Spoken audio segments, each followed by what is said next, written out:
Hi, this is a quick video on how to create a bisector of an angle. So I've got some tools here. I've got my triangle, I got my pulling tractor, my garden tractor, my protractor. But I'm going to just start out by making any old random angle. So I'm just going to make an angle here.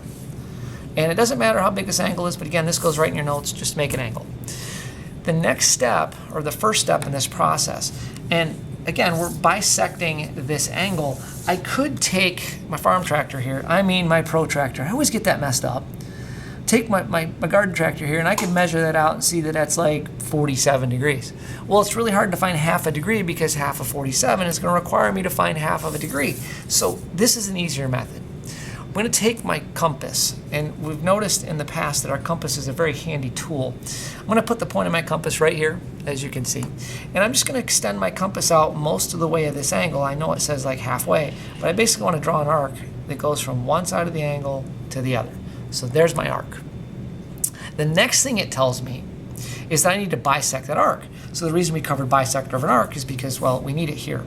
So the same steps, if you forgot the steps, I'm just going to go through these real quick and do them, but basically we need to set our compass to more than halfway. In the notes it says 3/4, and then it says create an arc from each end. So you notice I'm going from each end of that arc.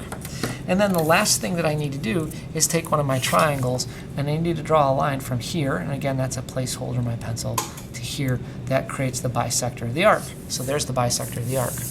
Now what that does is this point and this point, if I connect them, it will cut this angle exactly in half. Like perfect. If I did everything right, this will be perfect. So I'm just going to take my triangle here and go right through that point, and a lot of times it'll line up perfect with that line. If it doesn't, that's okay.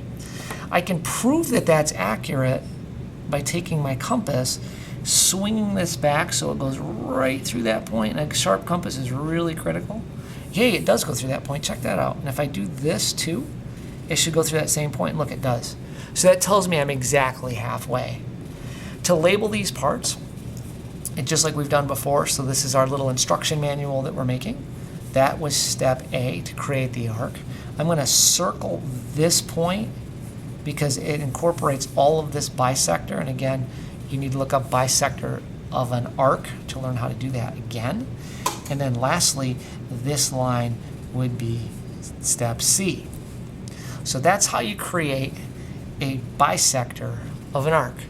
Do another one, show me what it looks like. I'm excited to see what it looks like, and let me know if I can help. Look forward to hearing from you.